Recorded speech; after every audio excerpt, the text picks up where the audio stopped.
Olá, queridos ouvintes. Aqui quem fala é Rodrigo R. de Carvalho e começa mais um Não Precisa Copiar. Hoje nós vamos continuar a nossa apresentação do livro do Camerino, né? O livro que a gente já está tratando, já tem 2 episódios, Liberalismo Social. E comigo está Pedro Cortar. Pedro, dá um oi para o nosso ouvinte e diz o que a gente vai fazer hoje. Olá, ouvintes! Lá atrás, no episódio 67, a gente abordou, de maneira bem resumida, a história do liberalismo, lá tentando demonstrar como ele foi se transformando aos poucos num liberalismo social. Alguns episódios depois, a gente foi falar sobre John Stuart Mill. Teve até um episódio de utilitarismo também, que foi até quase uma repetição. E hoje a gente vai ver a continuação desse processo no Bobbio, que também é filiado a esse socialismo light aí, que é o liberalismo social. Quem ainda não comprou o livro do Camerino está dando mole. É uma obra clara, direta, fácil de ler. Então, se você tem algum interesse em liberalismo, você devia comprar o livro. Não só isso, né? Mas para aqueles que lastimavelmente querem ser liberais, pelo menos podem ser os liberais sociais, que são figuras respeitáveis aí, como o Pedro, e não como aqueles canalhas neoliberais, pessoas insensíveis às desigualdades sociais, ou então aqueles psicopatas que são os anarcocapitalistas. Então, se você for liberal, que seja um liberal social, que compre o livro do Camerino e siga aí essa tradição que merece respeito. Mas se for comprar, compra no link que tá aí na descrição, tá sempre aí no Instagram, pra gente ganhar um cascalho. E vamos logo pro episódio, toca o barco.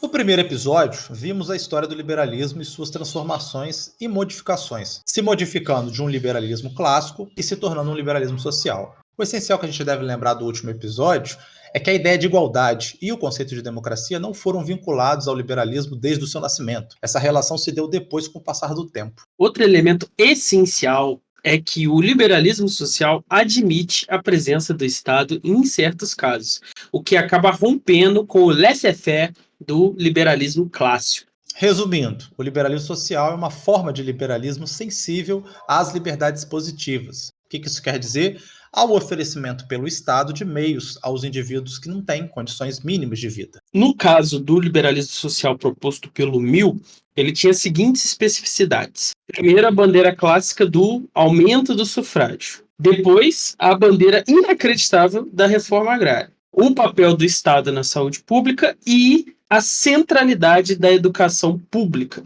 Com essas ideias, Mill fez nascer um liberalismo que se afastou daquele liberalismo clássico de Estado mínimo e dá o pontapé inicial para o que vai se tornar, muito tempo depois, né, o estado de bem-estar social. Se vocês puxarem aí na memória, vocês vão lembrar que o Mill, como pensador, falava muito do diálogo, debatia com todos os pensadores da sua época, comunicava com as correntes filosóficas do seu período, e ele vai colocar isso como uma característica importante do liberalismo social, que vai voltar agora com o Bobbio. Também vale lembrar que o objetivo do Mill era reformar o liberalismo adicionando uma dimensão ética para ele. E aí a gente até fez um episódio dedicado ao tipo de ética que ele adicionou ao liberalismo, que é a ética utilitarista. No fim das contas, a preocupação principal dele é a elevação moral da sociedade. Sem contar também que ele tentava fazer essa síntese entre a liberdade na democracia e algum nível de igualdade que seria realizado através do bem-estar social e coletivo. Tá, mas vocês devem estar se perguntando assim, beleza, mas como é que fica isso no Norberto Bobbio? O que o Norberto Bobbio tem a ver com tudo isso? E quais as modificações ocorrem no liberalismo social dele? Para responder essa pergunta, a gente precisa ter claro as mudanças que vão separar esses dois autores. Se o Mill viveu no século XIX, o Bobbio vai viver no recém-encerrado, mas fabulosíssimo século XX. Nesse lapso de tempo, tanto o liberalismo quanto o socialismo passaram por profundas transformações, tendo acontecido inclusive as revoluções socialistas pelo mundo, que tirou ele do mundo das ideias e deu uma faceta real e efetiva. O debate entre socialismo e liberalismo agora passou a ser feito sob a análise das experiências históricas de cada um desses modelos que tinham já ocorrido.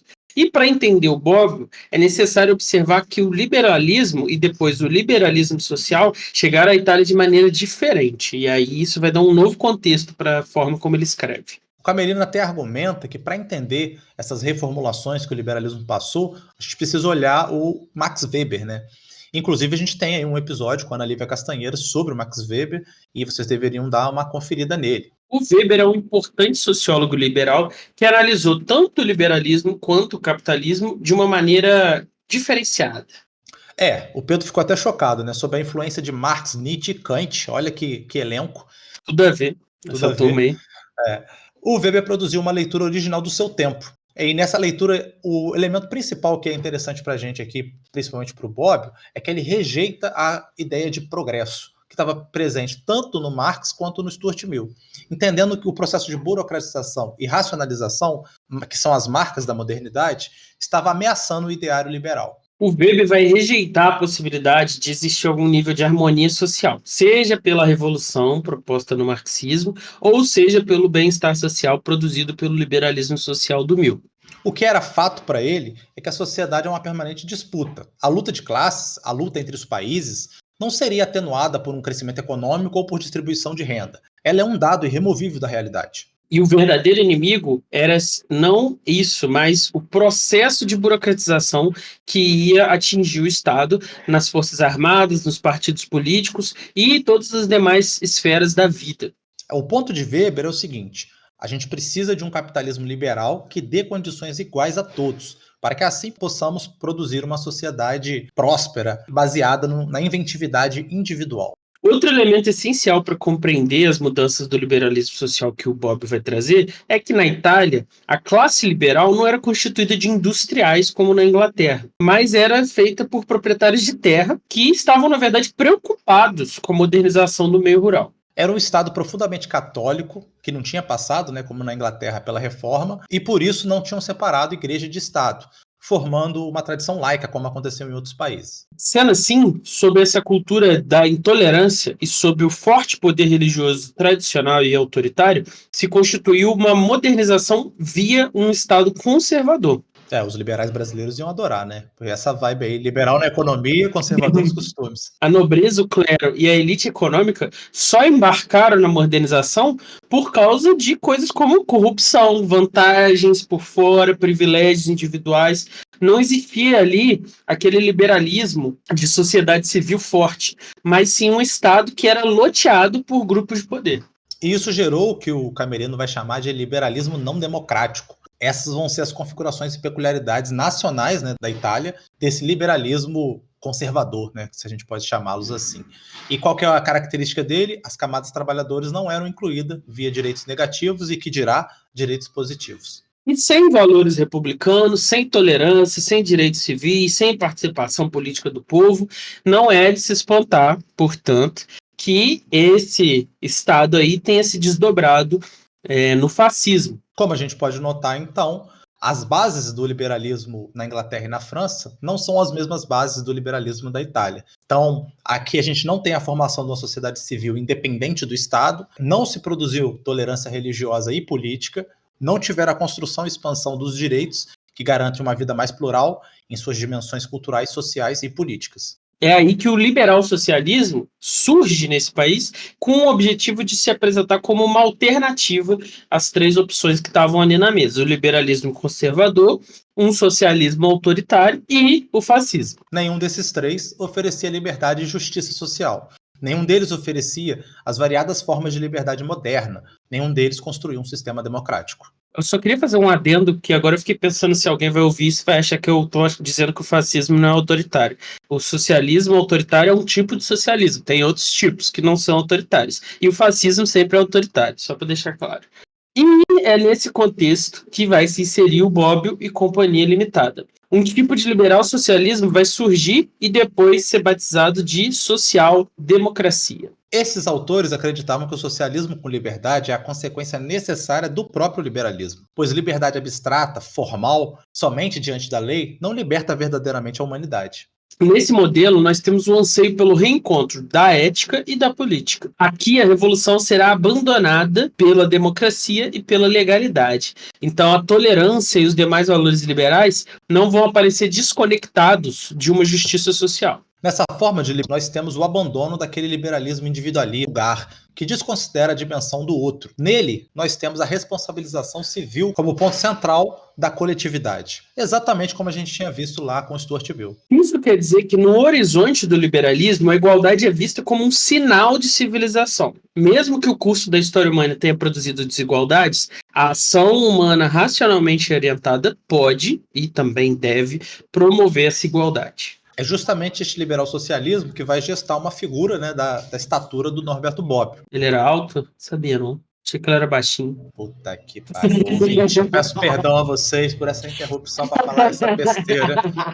Mas vamos adiante, então. A tolerância, o diálogo, a liberdade sintetizam esse tipo de revisionismo dessa tradição política. Seu objetivo é, como já falamos, a unidade entre a liberdade e a igualdade. Pesquisei que não tem a altura do Norberto Bobbio no Google.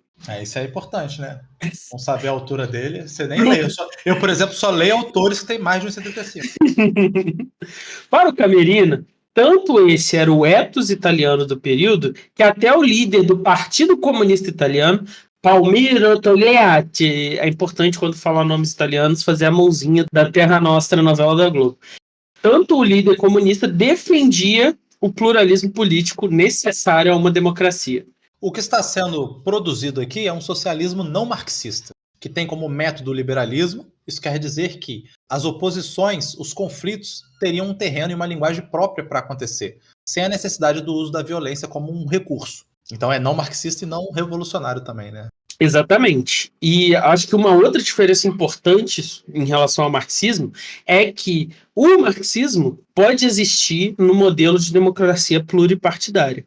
Mas o liberalismo, por outro lado, mesmo que seja um liberal socialismo, ele não poderia existir num modelo socialista de partido único. De acordo com essa tradição, não seria necessária aquela revolução socialista violenta. Bastava o liberalismo cumprir sua missão, que seria dar liberdade efetiva, dar condições e direitos de subsistência aos cidadãos. Isso vindo a termo, teríamos os operários como condutores históricos desse novo liberalismo. Para ficar mais claro, vai uma daquelas magníficas frases do Camerino. Abro aspas.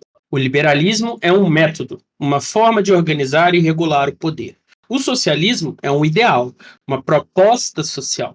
Somente pelo método liberal a gente pode alcançar esse ideal, pois as revoluções não produziram sociedades socialistas e sacrificaram as instituições democráticas nessa busca. Fecha aspas. E eu completo com essa outra frase fantástica, que eu não sei direito se eu concordo, mas que a gente tem que reconhecer que tem cadência. Se o socialismo significar coletivismo, então ele será antagônico ao liberalismo. Mas se representa a democratização plena das relações sociais, certamente o socialismo é o desenvolvimento lógico do liberalismo. Fecha aspas. Então, em síntese, essa tradição italiana de liberalismo social, que vai culminar no Bobbio, ela acredita que os valores do socialismo eles estão corretos. Com a grande diferença que eles vão ser, na verdade, consequências do próprio liberalismo quando esse é levado a sério, certo? E o método para realizar essa igualdade social é e tem que ser o liberal. Exatamente. E isso significa que tem que ter democracia, tem que ter debate, tem que ter o espaço para o contraditório, para que assim possa existir a possibilidade de persuadir sem usar a violência, sem o recurso da ditadura ou da tirania, para efetivar sua visão de mundo. O respeito às regras do jogo, a organização da disputa, o controle dos conflitos em limites toleráveis, o respeito aos direitos são elementos inegociáveis para a existência do liberal socialismo. E aí, Pedro, o que você achou do primeiro bloco? Está cada vez mais convicto que você é um liberal social? Cada vez mais convicto não, eu já sou. Só estou aqui divulgando a minha corrente política nova. Fantástico, então. Deixa eu te fazer uma pergunta. Eu tenho a impressão que o socialismo, ele é sempre julgado pela sua forma real, né? O socialismo real, a forma como ele foi instituído, né? Realizado principalmente na Rússia.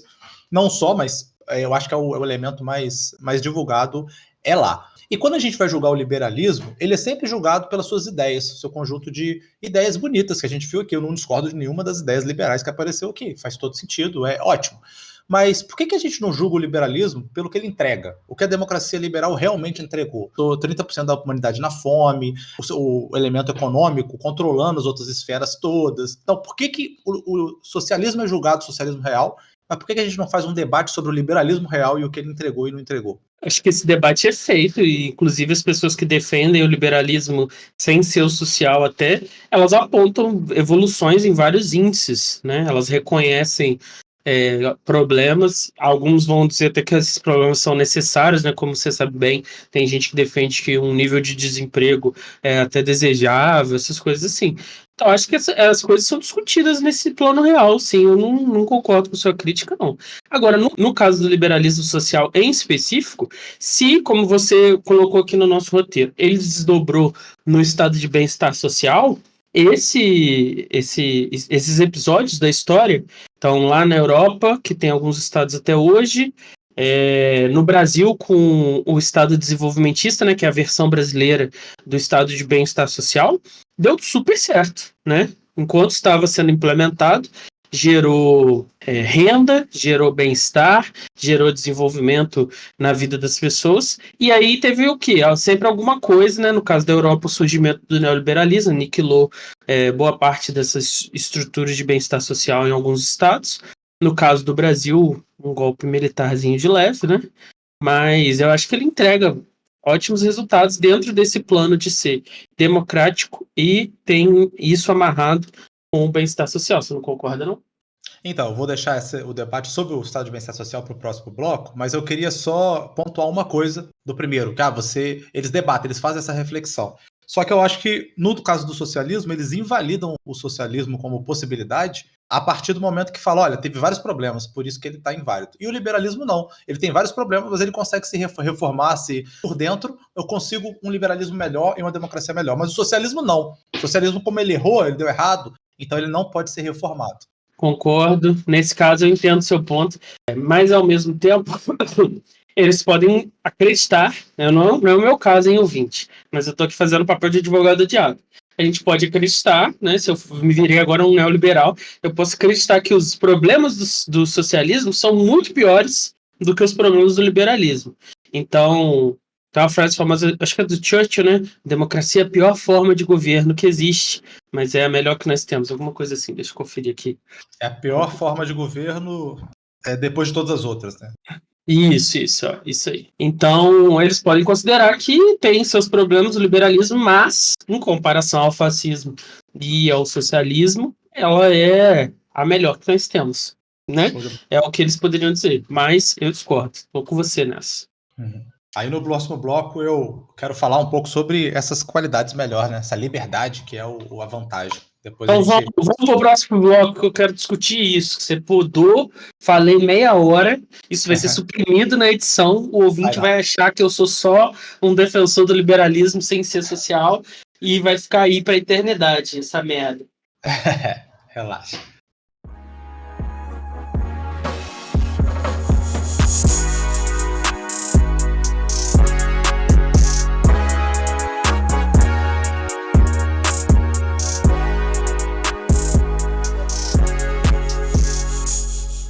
Pedro Cortar, se você, como liberal social, um cara agarrado ao Estado democrático de direito, produzir, criar algum produto, alguma coisa, algum serviço e quer registrar, quer proteger esse serviço, o que você tem que fazer? Bom, se eu quiser proteger esse serviço, eu vou ali na milícia, né, e contrato o serviço deles de proteção. Se você não tiver no Rio de Janeiro, como que você Nesse caso, querido ouvinte, se você tiver qualquer tipo de empreendimento, não precisa ter CNPJ, não precisa ter escritório, pode ser literalmente como eu e o Rodrigo. Somos dois homens peludos em suas casas. É ou não é, Rodrigo? Sim. Você tem CNPJ? Não tenho. Tem um setup lindo, né? Lindo, mas não é um escritório num prédio. Você pode se proteger para que sua marca seja só sua e você possa explorar ela, e se alguém explorar ela, você possa ir atrás dessa pessoa. Você pode entrar em contato com o Sabiá Registros de Marcas, pedir ajuda deles, eles vão fazer o processo todo, vão ver quais são os problemas, e você, fazendo esse processo com eles, tão rápido quanto possível, você vai estar completamente blindado. Só que tem uma coisa ainda, Rodrigo. O ouvinte do Não Precisa Copiar, ele ganha um desconto para poder fazer isso. Qual é o cupom que ele tem que usar com o Sabiá? É só entrar em contato com eles e falar do nosso cupom NPC10 e ganhar 10% de desconto e ser absolutamente feliz e protegido.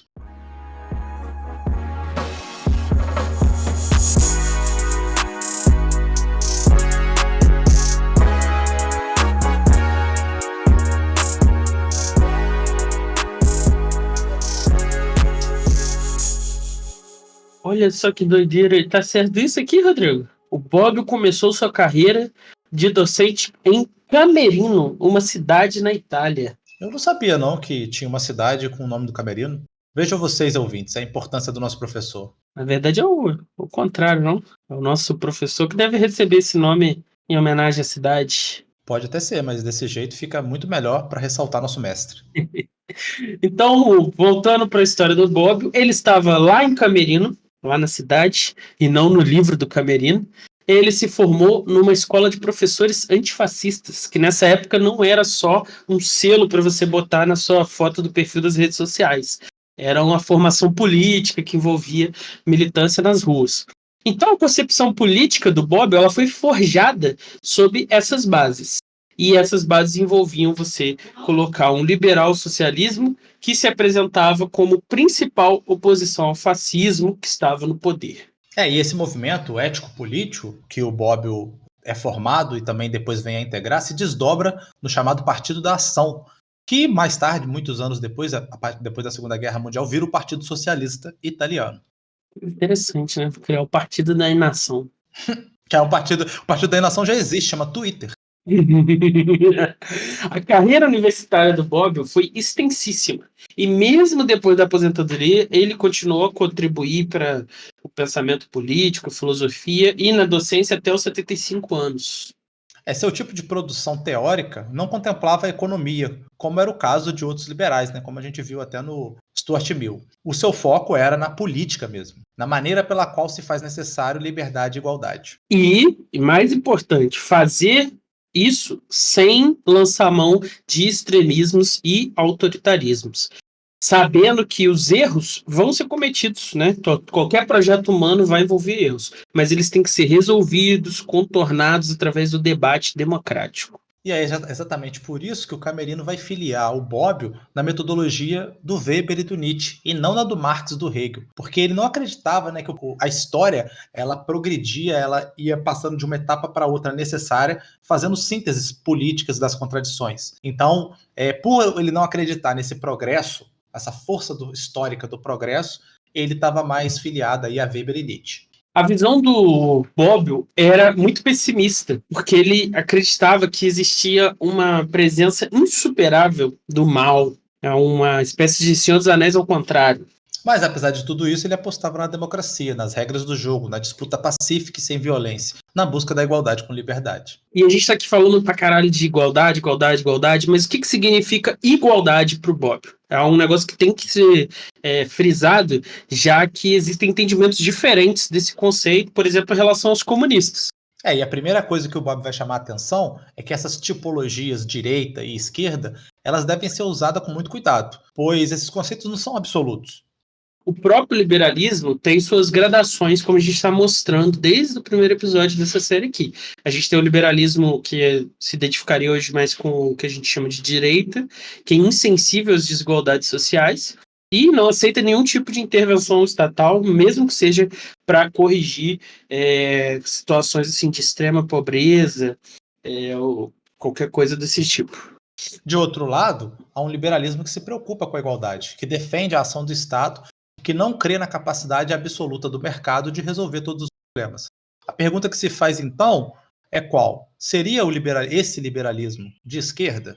Será que os liberais, como Locke naquela época lá, não eram a esquerda daquele momento histórico, já que eles estavam lutando por mais participação política? Se você olhar no microscópio, as pautas do Locke naquela época não são mais identificadas com as pautas de esquerda, e na época elas eram extremamente progressistas. O ponto aqui é que as bandeiras tradicionais de esquerda e direita mudam com o tempo. São repensadas e sofrem influência das configurações sociais, culturais e econômicas de cada país. Bob define ser de esquerda como ser dotado de um sentimento de insatisfação e sofrimento diante das desigualdades da sociedade contemporânea.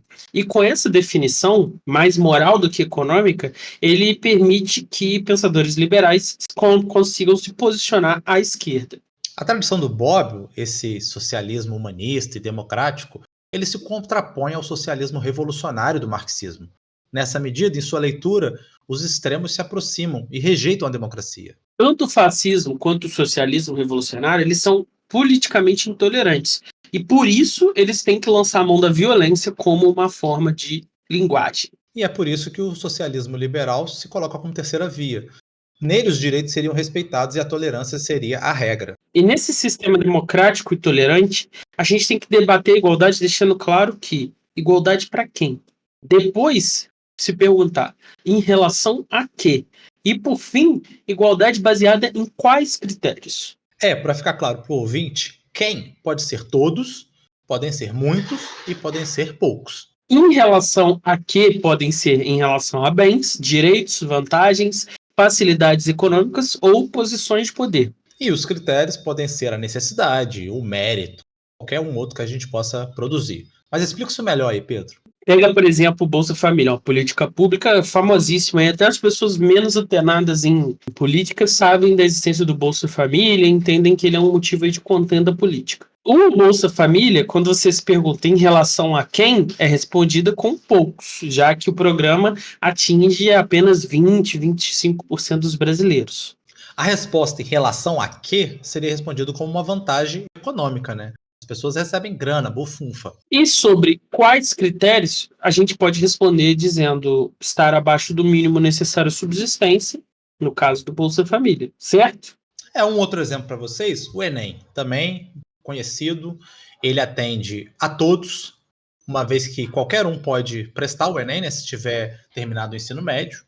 Ele tem como objetivo garantir o acesso à educação superior e o seu critério é o mérito, já que será dada essa oportunidade àqueles que tiverem o melhor desempenho. Inclusive, hoje aí tá rolando SISU, né? Hoje é o último dia, se eu não me engano. Meus alunos estão lá todos desesperados, saiu a nota do PISM, saiu o SISU, aquela loucura, lista de espera, passei, aí no último dia vira, não passei mais, caos. SISU é horrível, PISM é uma mãe. Como vocês podem ver, dá para dar 1000 exemplos de políticas que a gente poderia analisar segundo essas tipologias. A renda básica universal, por exemplo, o programa, o Refis, né, de refinanciamento de dívidas, os concursos públicos também, Minha Casa Minha Vida, crédito subsidiado, desconto do imposto de renda, isenção fiscal, tudo isso são exemplos que a gente poderia analisar segundo essa tipologia do quem em relação a que e por quais critérios. E tudo isso acontece dentro desse conflito entre igualitários e inigualitários. Os igualitários seriam aqueles que acreditam que as desigualdades têm uma origem social e política e que, por causa disso, elas não só podem, como elas devem ser eliminadas. Já os inigualitários acreditam que a maioria das desigualdades são naturais e, portanto, não podem ser superadas. Agora, no que diz respeito à distensão entre liberdade e igualdade, o Bobbio faz a seguinte tipologia, apresentando 4 posicionamentos possíveis. O primeiro é aquele que a gente chama de extrema esquerda. Ele é representado pelo comunismo, que para ele, para o Bobbio, seria um movimento igualitário, mas autoritário. Já no centro-esquerda, a gente tem movimentos igualitários, mas que são ao mesmo tempo libertários. Então, por exemplo, a social-democracia e o socialismo liberal. Na centro-direita, nós teríamos os movimentos libertários, mas anti-igualitários. Aceitam a igualdade perante a lei, mas só. E que se enquadram o liberalismo clássico e o neoliberalismo. E, por fim, a gente tem a extrema-direita, onde estariam aqueles que são, ao mesmo tempo, autoritários e anti-igualitários. O exemplo clássico é o fascismo e o nazismo. E aí, Pedro, gostou da tipologia do Bobbio? Eu tenho algumas ressalvas. Eu gostei, cara, achei muito bom, achei que explica bem o panorama. Não consigo ver suas ressalvas aí, lança aí pra nós. Então, a primeira ressalva é o neoliberalismo ser a centro-direita. Por que eu não acho que o neoliberalismo é centro-direita? Porque na medida em que ele aceita a desigualdade como natural, ele não concebe o próprio conceito de liberalismo, porque o liberalismo ele andou no tempo, né? A gente mostrou isso aqui nos episódios todos, que ele foi se desenvolvendo. E direitos positivos entraram para o arsenal do que é os direitos do ser humano. E o neoliberalismo nega esses direitos. Por exemplo, o direito a uma condição mínima de vida, o direito à educação, o direito à saúde. Todos isso passam para o terreno do privado. E isso me faz crer que ele está na extrema direita e não na centro-direita. Entendi seu ponto, mas aí o critério de alocação aqui é essa distinção entre igualdade e liberdade, correto? Uhum. E no caso aqui, a extrema-direita seriam aqueles que não têm liberdade e também não têm igualdade, certo? Isso, exatamente. Então, eu acho que nessa colocação do Bobbio, pode ser que, se a gente for botar um espectrozinho assim, ele está bem na beiradinha, porque ele nega completamente a igualdade, mas ele não tem os aspectos autoritários, entendeu? Todo modelo de leitura é uma simplificação da realidade. Uhum. Então, eu acho que eu entendo seu problema com essa alocação, mas eu acho que ele é a alocação mais efetiva para o que a gente tem aqui. Eu acho que a grande discussão vai ser o que nós entendemos como autoritarismo. Se autoritarismo é só militar na rua, né? Ou se autoritarismo é um modelo onde o setor econômico, de alguma maneira, suga, né, as pessoas e coordena todas as outras esferas. Então, autoritário, para mim, não é só um modelo fechado politicamente. Aí eu acho que o conceito de autoritário que vai determinar, talvez. Sim, entendi. Entendeu? Se você considera que a pessoa sem dinheiro, ela não consegue fazer nada, Isso. então ela está vivendo um autoritarismo porque ela não tem liberdade. Um autoritarismo econômico, exatamente. Fora do capital. Mas entendo que é polêmico também. Entendi seu ponto. Achei interessante, é uma coisa a se pensar. Eu, como liberal social, eu não vejo essa questão, porque apesar da necessidade da igualdade, a diferença ainda continua existindo. E, inclusive, a diferença econômica. Você é a favor do teto, né, de renda. Sim. Mas é um negócio que eu sempre penso, assim, esses dias eu viajei e a gente pagou um monte de pedágio, cara. E eu fiquei assim, cara, se não fosse um carro com 4 pessoas assalariadas, como é que você viaja, se desloca?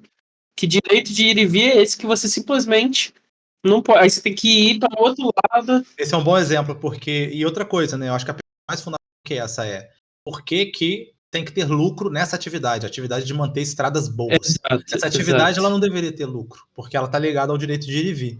Então, mesmo porque tem um imposto direto sobre a posse de carros, né? Exatamente. Que você paga. Não, deveria... assim, eu não estou dizendo aqui que não tem que ter financiamento para manter a estrada boa. Tem que ter. Só não pode ter lucro em cima disso. Não, sim, a gente consegue ver a diferença entre financiamento e lucro. Mesmo assim, se for olhar, né, quem deveria pagar isso seriam só os transportes de alto impacto, né, os carros, coitados. Uhum. Ainda mais o cara, se fosse um viajante frequente, talvez ele tenha uma taxa extra. Agora, o cara que está viajando uma vez por ano. Sim. Um outro elemento que eu queria trazer aqui é que aparece muito no livro todo, né, essa ideia de que a sociedade liberal ela produz desigualdades, mas não hierarquias rígidas. Esse seria, digamos assim, uma grande vantagem dela. A vantagem do liberalismo, da democracia, é que há desigualdades, mas as hierarquias que eram rígidas antes do liberalismo e da democracia, elas foram desfeitas. E eu quero questionar isso, né? O direito de herança é um direito que ele é tipo uma hierarquia, assim. Ele perpetua desigualdades sem permitir a mobilidade social. Então, assim, eu não sei se a gente está tão longe assim de uma hierarquia como o liberalismo nas suas ideias, né? É aquela mesma discussão do liberalismo real, do liberalismo nas ideias. Nas ideias ele não é hierárquico, mas na realidade ele se tornou hierárquico.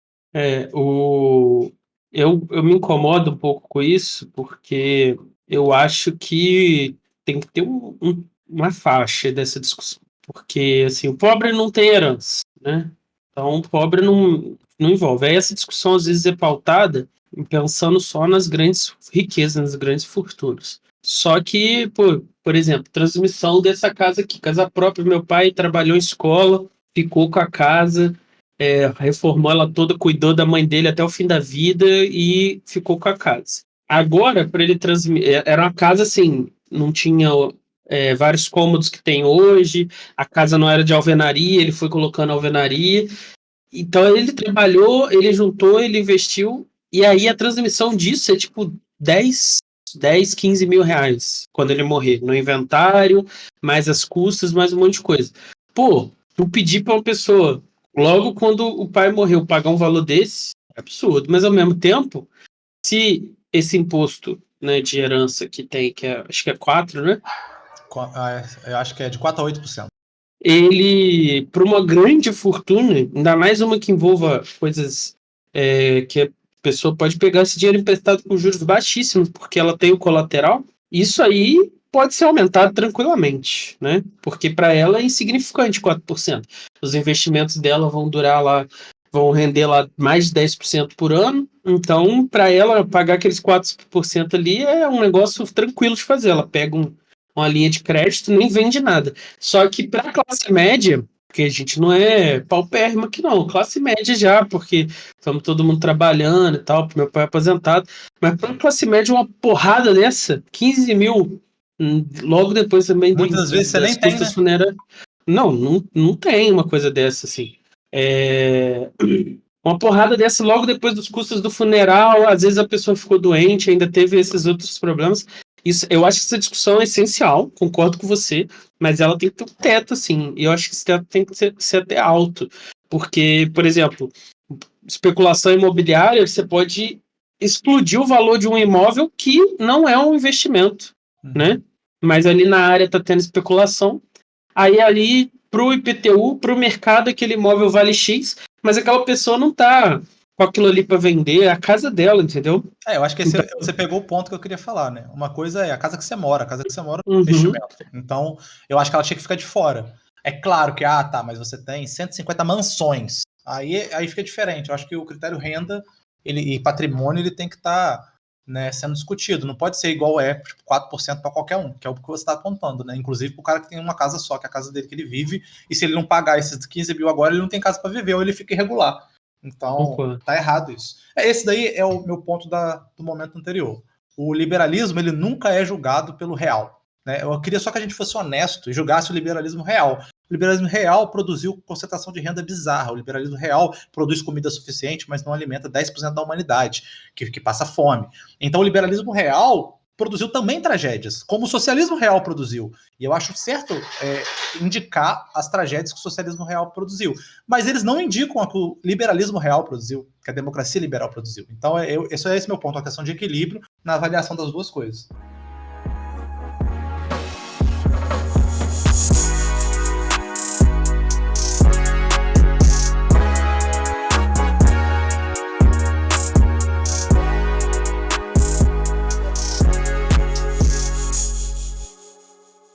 Pedro Cortar, o ouvinte, ouviu esse maravilhoso discussão nossa e falou assim: eu queria discutir com esses caras.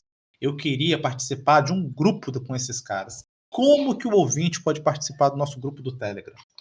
Se o ouvinte tiver um momento assim que ele ficou inspirado, falou, cara, que coisa linda, eu vou contribuir, ele pode só fazer um pix pro nprecisacopiar@gmail.com. Mas se ele tá assim, toda semana eu ouço Não Precisa Copiar, tô sempre aqui acompanhando as discussões, ouço o episódio antigo, faz parte da minha vida, esses caras são meus amigos, quero que eles tenham mais tempo para produzir mais. Então você pode entrar lá no Catarse, e que tá sempre o link aí nas nossas descrições, e contribuir recorrentemente. Você pode contribuir numa faixa menor, que é o apoio pragmático, ou você pode contribuir numa faixa maior, que é o apoio idealista romântico. Se tornando um contribuinte financeiro, você entra num grupo secreto, e lá nesse grupo secreto a gente tem várias atividades. Então, por exemplo, a gente está atualizando nossa logo agora, está trabalhando com uma designer, e lá a gente botou lá as opções para os ouvintes falarem o que eles acharam, o roteiro for saindo, a gente quer jogar lá, ideias, vocês podem fazer lá. Inclusive tem uma pergunta de um ouvinte, Rodrigo, você viu o que fizeram lá? Vi. Sobre o episódio passado, que a gente ia ter que responder aí de algum jeito. Eu já respondi, você tá aí de bobeira, tô acelerado.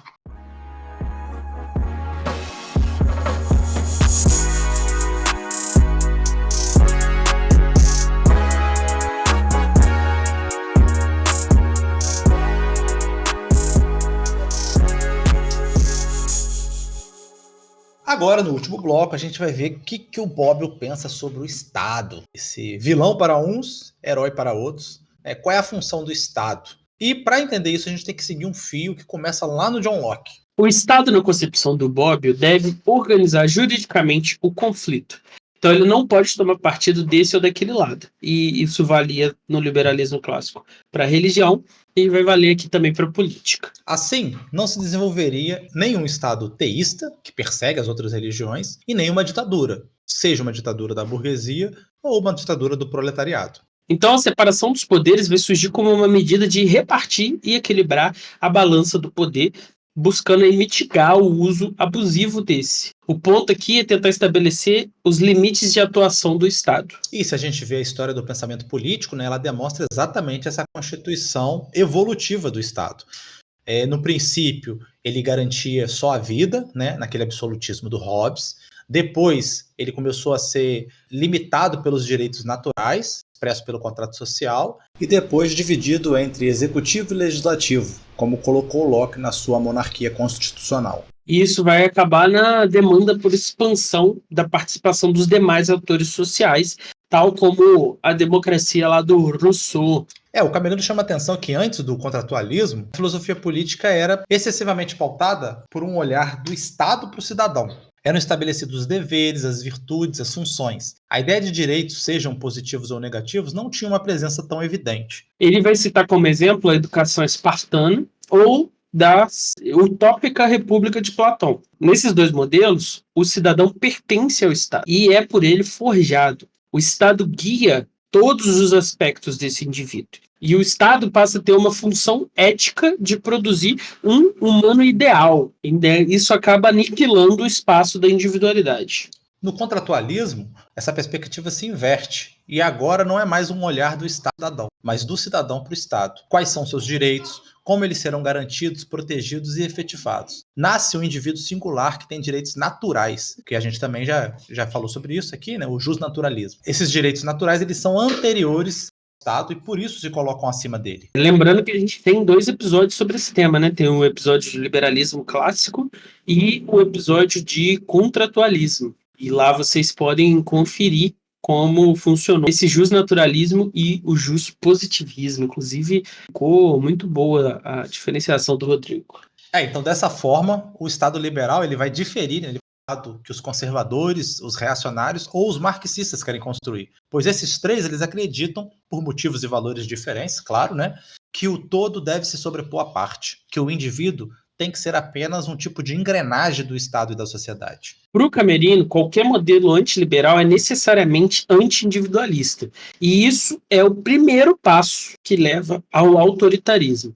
Ou seja, por consequência, a formação de uma sociedade de escravizados. Nesse aspecto, então, o seu conceito de Estado se encontra não só com a tradição do Locke, mas Kant, pois a liberdade se dará na construção coletiva do ordenamento jurídico. Do ponto de vista social, é impossível pensar em autonomia e em liberdade sem falar da esfera do direito. O direito não é só um curso de pessoas que andam de terninho pela faculdade. É por meio da legalidade que esses dois ideais se realizam na esfera social. O direito faz a mediação entre as liberdades individuais e os estados nacionais. Estabelecido esse estado de direito, cada indivíduo pode fazer uso da sua liberdade para buscar sua própria felicidade e realização. Não seria papel do Estado garantir a felicidade, como era o caso lá das éticas eudaimônicas. A finalidade de cada pessoa é particular, cabendo ao Estado apenas regular a forma de uso dessa liberdade. E também é assim que se estrutura o Estado. Cada órgão e cada cargo da estrutura é ordenado e controlado juridicamente. Esse é um negócio interessante, né, Rodrigo? Eu estava fazendo a minha pós de gestão pública e eu descobri que muitas das críticas que as pessoas têm ao Estado e aos funcionários públicos, elas foram feitas assim por design, não é um erro no sistema, não é um problema no sistema. O agente público, ele não pode agir com liberdade, igual um agente privado. Então, ele não pode empreender na sua função, ele não pode tomar decisões baseadas nas ideias dele. Ele tem que agir sempre segundo a lei, sempre segundo o que prescreve a lei. É claro que ele, né, tem um nível de... Ele não é uma máquina, ele tem um nível de autonomia, mas essa autonomia está sempre conjugada com uma restrição muito maior do que a do agente privado. Justamente para impedir o mau uso do Estado. Justamente porque esse Estado moderno, burocrático que a gente tem, ele vem como superação de um Estado patrimonialista anterior, que era aquele Estado onde a coisa pública era confundida com a coisa privada. E aí, quais são os problemas hoje? É quando as pessoas tentam resgatar esse jeito de organizar as coisas anterior, que é ali que foge da legalidade. Ou, no nosso caso, quando a burocracia que é feita para melhor gerir o Estado impede a gente de fazer as atividades. Atividade fim, quando você está tentando fazer seu trabalho e a burocracia está te impedindo. Mas, em teoria, É uma burocracia básica, uma restrição de atuação básica é o objetivo mesmo, mas tem esse elemento que você citou. Então o que a gente viu até aqui é o quê? É um tipo de Estado que organiza e limita o uso do poder. Ele tem liberdade, ele dá liberdade na medida em que tem um ordenamento jurídico que suporta isso. No entanto, se em Locke e Kant este Estado liberal tinha apenas uma função repressiva e protetora, agora, depois de Stuart Mill, ele passa a ser um Estado social, porque o objetivo dele agora também é distribuir renda e riqueza, fornecer e garantir direitos positivos. E é por isso aqui, Pedro, que eu julgo o neoliberalismo como extrema-direita, porque ele ignora este direito positivo, entende? Entendi, faz sentido. Assim como o conceito de Estado evoluiu, também evoluíram o conceito de liberdade e a forma de governo que é compatível com ela. A democracia seria o modelo capaz de realizar as duas frentes de transformação, pois, por um lado, aumenta o controle e a divisão do poder, por outro, aumenta a perspectiva de realização da liberdade individual. É na democracia que se realiza o sufrágio universal.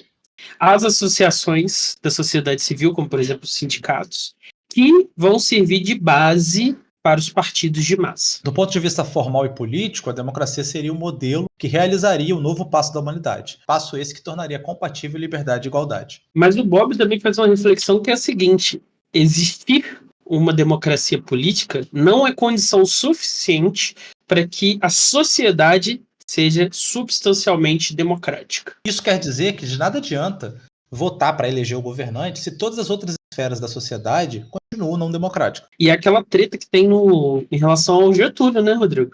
Que Getúlio teve uma ditadura. Sim, mas antes do Getúlio, o que você tinha? Você tinha voto visível, a maioria da sociedade não tinha acesso a voto, você não tinha direitos trabalhistas.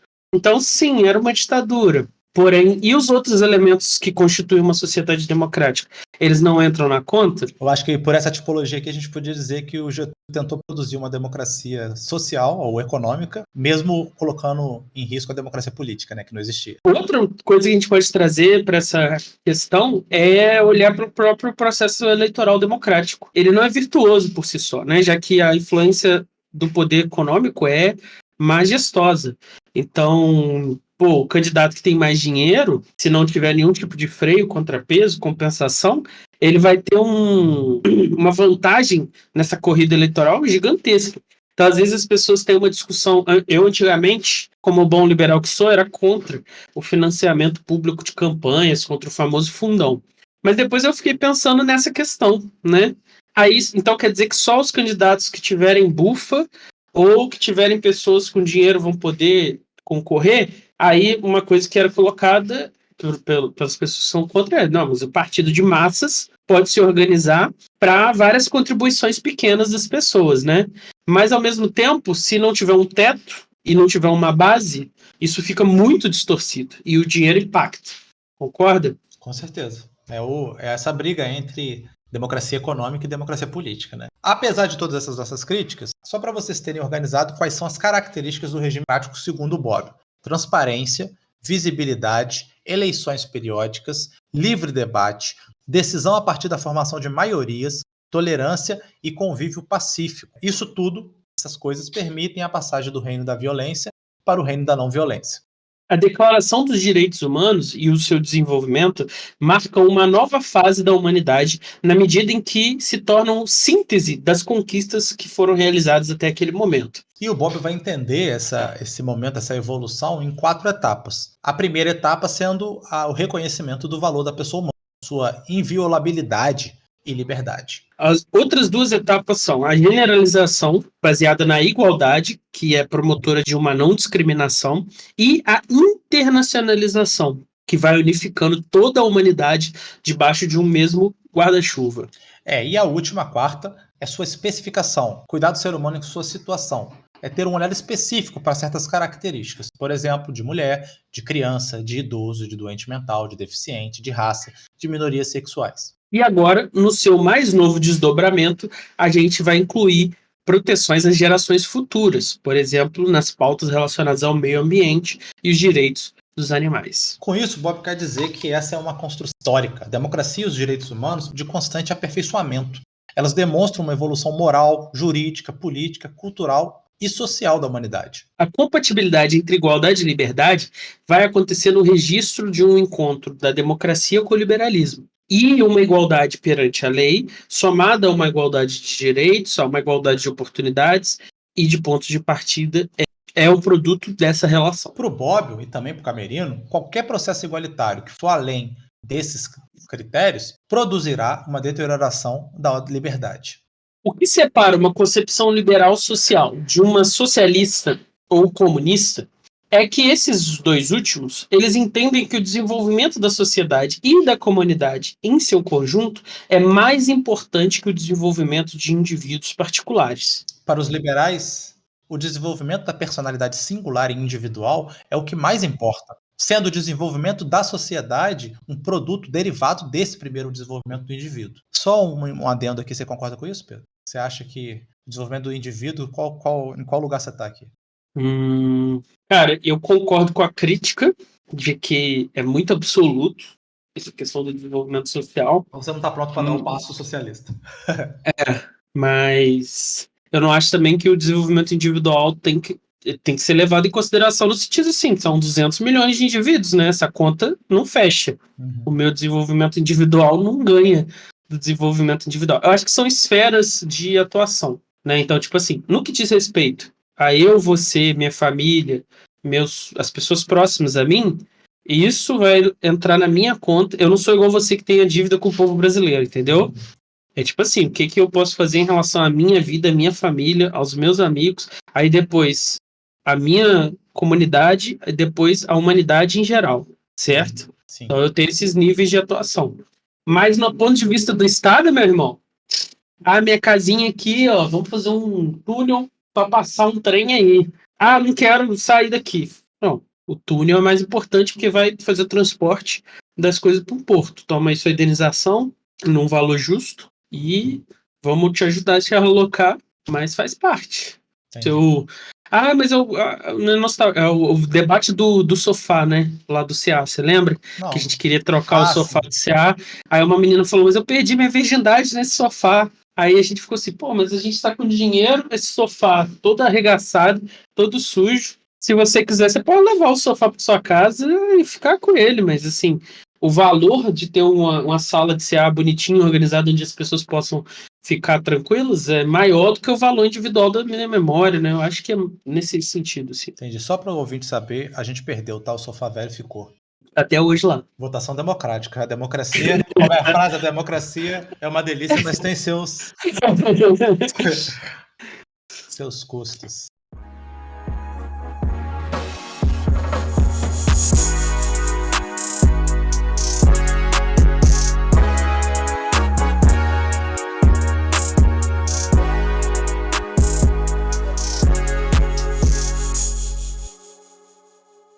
Aproveitando aí que a gente parou para fazer essa gracinha, como é que o ouvinte encontra a gente? Qual rede você pode seguir? Como é que funciona? Como é que tá o nosso site, Pedro? Olha só, você não dá risadinha porque a nossa logo nova vai mudar as cores do Não Precisa Copiar, então não adianta nada eu reformar o site inteiro no preto, branco, vermelho, se vai vir cores novas. Mas, independente disso, não tem redes sociais dessa vez. Rodrigo, eu quero fazer um apelo aos nossos ouvintes. Todo ouvinte, a gente tem mais de 3.400 seguidores no Spotify. Todos vocês estão aí ouvindo. Vão lá no YouTube e se inscreve. Ah, você está no Instagram? Vai lá no YouTube e se inscreve. Ah, eu tô no TikTok? Vai lá no YouTube e se inscreve. Mas eu nem assisto YouTube, não importa. Pra gente é muito importante conseguir seguidores, porque a gente está começando aí, com o apoio dos ouvintes, a ter mais tempo para se dedicar ao Não Precisa Copiar. Então a gente está explorando esse novo canal que é o YouTube, e o YouTube tem um alcance muito grande. Então se você quiser ajudar o programa a crescer, vai lá no YouTube, se inscreve e assiste os vídeos, né? Conforme eles forem saindo, certo? É isso que eu ia falar. Se não fizer diferença nenhuma para você aqui, ao ver nos tocadores de podcast, ou no YouTube, ou YouTube Music, assiste lá, porque lá ajuda a gente a monetizar.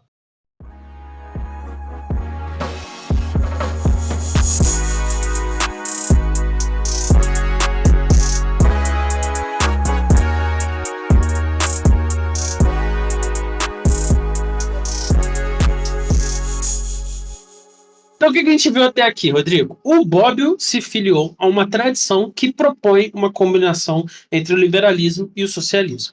E essa combinação tem que se realizar segundo métodos liberais, correto? Ou seja, tem que se realizar dentro de um modelo democrático. E a gente viu também que esse posicionamento político que você acabou de descrever, ele é chamado pelo Mill de liberalismo social, e a versão italiana do Bobbio foi batizada de socialismo liberal.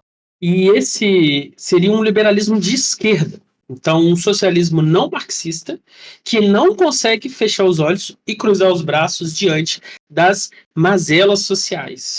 Mas que, apesar dessa preocupação com as desigualdades, ele não está disposto a romper de maneira revolucionária com a sociedade estabelecida. Então, ele vai ter um posicionamento que a gente chama de reformista. O problema do socialismo real e do marxismo, para o Bobbio, é sua tendência em erradicar o pluralismo político, é sua forma, a maneira pela qual ele se instaura pela violência e que essa violência acaba se perpetuando depois da Revolução. No fim, por seu desprezo pelos direitos humanos que estão acima do Estado. Então, mantendo interlocução com os socialistas italianos, Bobbio procurou afastar o Partido Socialista Italiano do marxismo, porque ele entendia que o marxismo não concebia o Estado como uma ferramenta capaz de produzir uma sociedade melhor, mas apenas como uma estrutura de opressão de classe. Segundo Bobbio, faltava aos marxistas uma visão clara da configuração que o Estado deveria ter depois da Revolução. Eles não tinham uma teoria do Estado socialista que faria essa transição entre o modelo capitalista e o socialista. Para ele, o marxismo vinha propor uma mudança de um sujeito histórico que vai fazer o uso do poder. Eles não debatiam quais mudanças seriam necessárias na própria estrutura do poder e, para poder fazer sentido, eles precisariam responder uma questão. Quais novas instituições serão produzidas pelo proletariado no poder que vão ser melhores do que as instituições que nós temos agora na democracia liberal? Então a gente precisa entender que, para o Bobbio, melhor, ele não existe melhor se não tiver o pluralismo. Assim, historicamente, somente a social-democracia demonstrou sucesso nessa tentativa de unificar igualdade e liberdade, pois ela conseguiu diminuir desigualdades sem suprimir o pluralismo. A social-democracia ela foi adotada por vários países no pós-Segunda Guerra Mundial. Seu principal objetivo era a reconstrução depois da guerra, mas também criar uma estrutura de proteção social aos trabalhadores. E essa configuração política e econômica ficou conhecido hoje em dia pela teoria política como estado de bem-estar social. Assim, para o Bobbio, o estado de bem-estar social é um capitalismo melhorado, mais humano. Ele busca realizar uma democracia sem abrir mão da democracia política. Então, se vocês se perguntarem que socialismo é esse do Bobbio, vão saber que não é um socialismo real, né? Não é um socialismo marxista. De acordo com Perry Anderson, que é o autor que a gente usou uns episódios para trás para fazer um roteiro de neoliberalismo, o Bobbio ressignifica a palavra socialismo para incluir uma democracia econômica no seu sentido. Para ele, o socialismo não é incompatível com a democracia. É, na verdade, sua forma mais evoluída, mais elevada, justamente por fazer essa passagem de uma democracia meramente política e formal para uma democracia econômica e efetiva. É por esse motivo que o estado de bem-estar social é o modelo que melhor encarnou essa síntese entre liberdade e igualdade. E aí, pessoal, coletivismo ou individualismo, Estado ou mercado, onde vocês ouvintes se encontram? Responde essa pergunta aí na caixinha aí do programa. É isso aí. Eu tenho um comentário que é para a gente voltar naquela do bem-estar social, Pedro, que eu acho que você vai gostar dessa discussão aqui agora, que é o seguinte: se eu estivesse lendo esse livro no pós-guerra, ali pelos anos 60, 70, quando a Europa estava construindo, tinha conseguido consolidar um estado de bem-estar social, eu seria um liberal social sem o menor tipo de problema. Zero problema. Porque a gente estava vendo que estava dando certo. A minha questão é como ser um liberal social aqui no capitalismo dependente brasileiro, na periferia do sistema, quando todas as vezes que a democracia elege a esquerda, ela sofre um golpe de Estado. Então a minha pergunta é a seguinte: como ter fé na democracia liberal se nenhum governo reformista de esquerda é permitido terminar as eleições? Então, eu não consigo ver como acreditar na democracia liberal a partir da vivência nossa brasileira nos últimos 100 anos, por exemplo. Como é que você vê esse problema? Cara, esse é um grande problema. E eu acho que a geopolítica está mudando num momento que a gente vai conseguir ter essa possibilidade.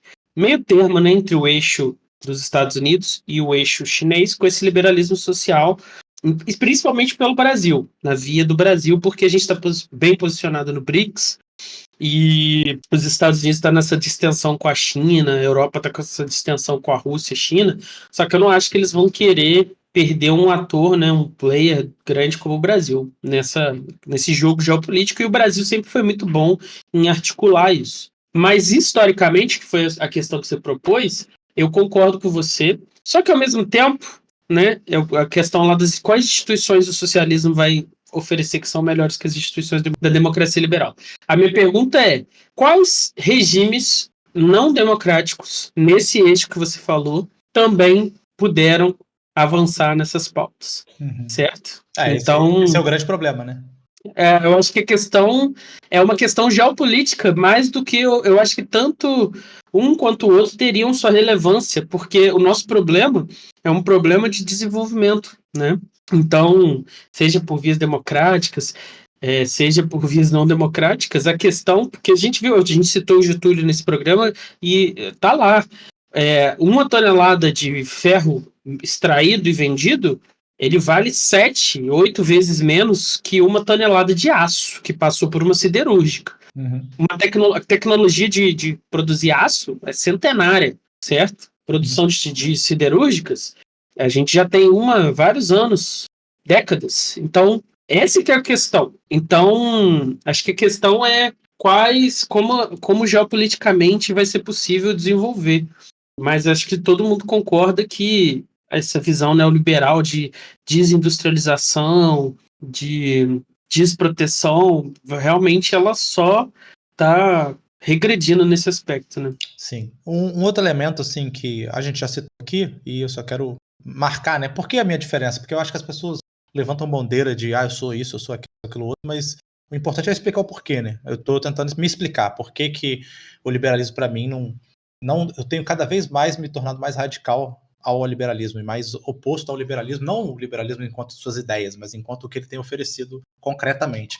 Um outro problema central para mim é que o Camerino marca muito essa questão da democracia política e da democracia econômica. Então, o liberalismo, a marca dele seria uma democracia política que abre possibilidade a uma democracia econômica. E, cara, quando eu olho, eu não vejo nenhuma das duas. Eu não acho que nós vivemos uma democracia política, eu não acho que a forma como a política brasileira funciona é uma democracia, nem dentro dos partidos acontece democracia, nem fora dos partidos, na luta entre partidos acontece democracia. Então, eu me questiono muito se essas ideias elas não estão muito distantes do que acontece concretamente.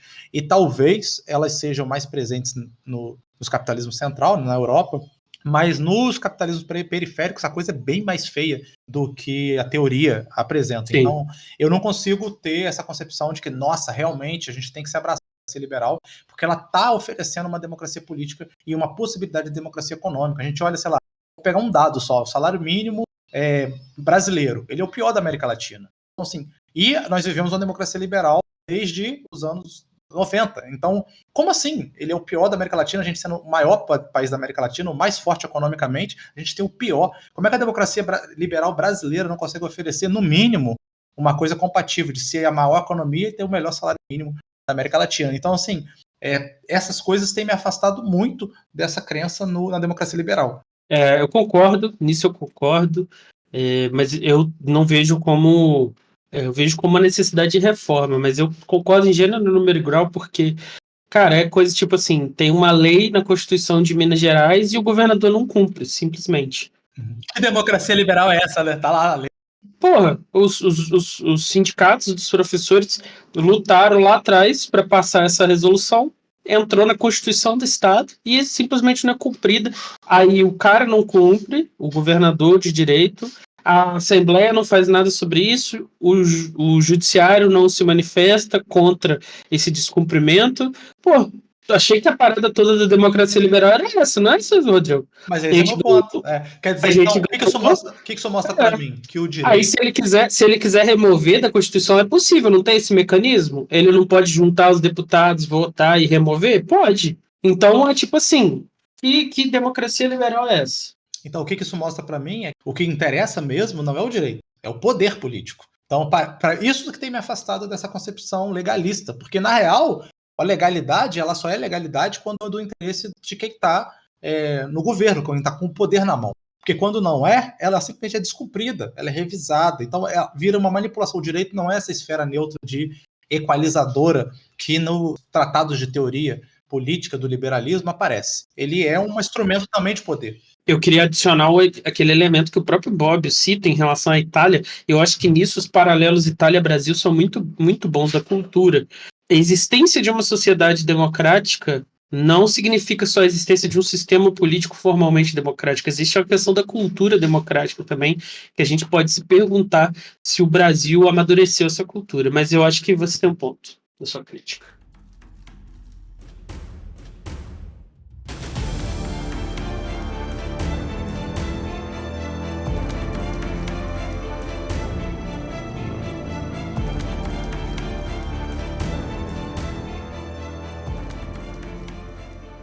Mas eu tenho uma indicação excelente.